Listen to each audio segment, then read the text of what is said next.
मौलाना तौकीर रजा का बीजेपी और कांग्रेस पर निशाना। हमने सेकुलरिज्म देखा है। उन्होंने कहा कि हमने सबका सेकुलरिज्म देख लिया है, हमारे इत्तेहाद में सबका इस्तकबाल है। मौलाना तौकीर रजा ने कहा कि बीजेपी और कांग्रेस दोनों ही जमातों में इसी तरह का सलूक किया गया। हमने इतने बरसों तक सबका सेकुलरिज्म देखा, लगता नहीं कि इंडिया इत्तेहाद आरएसएस का मुकाबला कर सकता है। इन पार्टियों ने कभी हमें इख्तियार में आने भी नहीं दिया, मुस्लिम पासमानदा जमातों को शामिल करेंगे। उन्होंने दावत दी है कि अब उनके साथ आने की जरूरत महसूस करनी चाहिए मुसलमानों को। मौलाना तौकीर रजा प्रेस कॉन्फ्रेंस को खिताब करते हुए नजर आए, जहां पर उन्होंने बीजेपी और कांग्रेस दोनों पर ही जमकर निशाना साधा।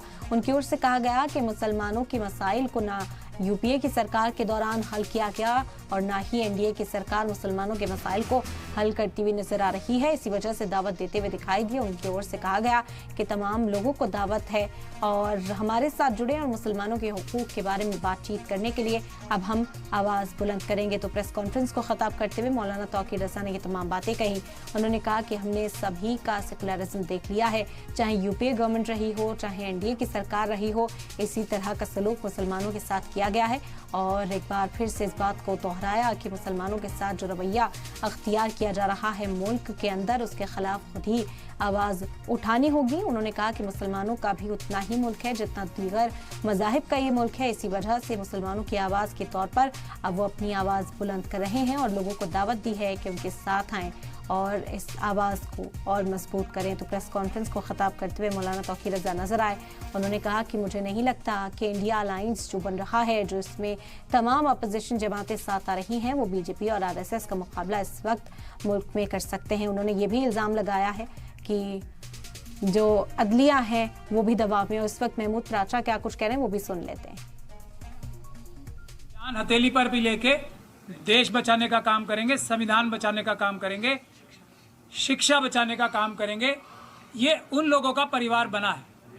इसका मकसद दो फोल्ड है, दो, और वो मकसद एक ही है कि इस देश में कोई भी ऐसी सरकार कभी ना बन पाए जो संविधान के खिलाफ हो। जैसे आरएसएस और बीजेपी संविधान की धज्जियां उड़ा के सरकार बनाए हुए आज, ये लोग वो है, ये परिवार वो है जो ना सिर्फ बीजेपी को हराने के लिए काम करेगा, बल्कि ये भी इंश्योर करेगा कि जो समाज के वीकर सेक्शंस हैं, एससी, एसटी, ओबीसी और माइनॉरिटीज के लोग हैं, उनके हक अधिकार भी साथ के साथ पैरेलली सुरक्षित किए जाएं।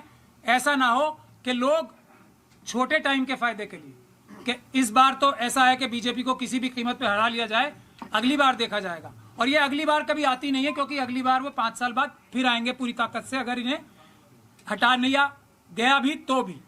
तो इसलिए एक पहल ऐसी बहुत जरूरी है जो परिवार बने।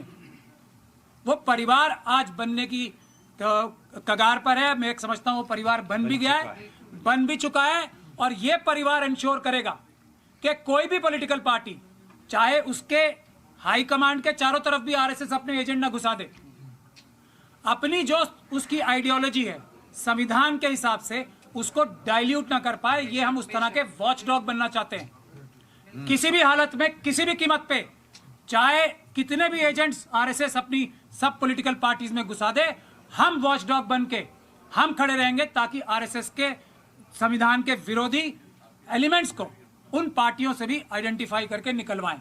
ये हमारी जिम्मेदारी है।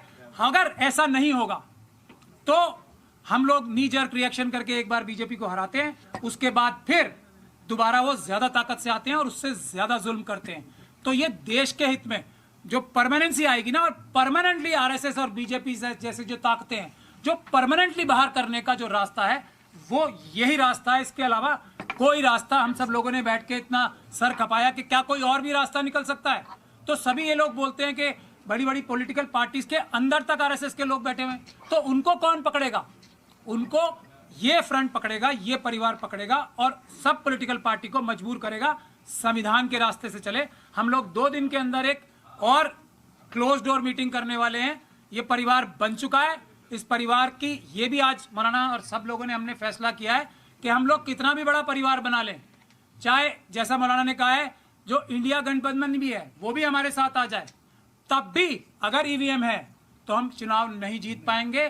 देश के जितने आंदोलन चल रहे हैं, देश के जितने आंदोलन इतने चल रहे हैं, कोई और सरकार जो वोटों से जीतना चाहती या वोटों से जीतने की कोशिश भी करती, वो किसी भी हालत में किसी भी कीमत पे नजरअंदाज नहीं करती। ये डॉक्टर रितु खड़ी है, वो किसान बैठे हैं, ये ईवीएम का इतना बड़ा आंदोलन चल रहा है। तो आप लोगों को ये ध्यान रखनी चाहिए बात, ईवीएम को हटाना भी इस देश की उतनी ही बड़ी जरूरत है जितना हम सब लोगों का परिवार में इकट्ठा होकर आरएसएस और बीजेपी को हटाना। उसके लिए 2 आंदोलन, एक कल 25 तारीख को है, हम सब उसमें जाएंगे, और एक यूनिवर्सिटी में जो आंदोलन चल रहा है वो भी सब, ईवीएम का तो मुद्दा सबने समझ लिया है ना, कितनी भी ताकत लगा लें हम, ईवीएम के बगैर तो हम कुछ कर ही नहीं पाएंगे।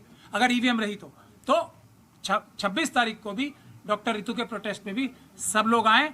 हम लोग ईवीएम भी हटाएंगे और ये परिवार आरएसएस और बीजेपी को भी और उसके सोच रखने वाले सभी अनासिर को परमानेंटली देश से खत्म करेंगे, ताकि वो दोबारा कभी भी सरकार ना बनाने। आपको गठबंधन का नाम क्या कुछ ऐसा किया है? नाम नहीं, परिवार है, अभी वो सब डिक्लेयर किया जाएगा।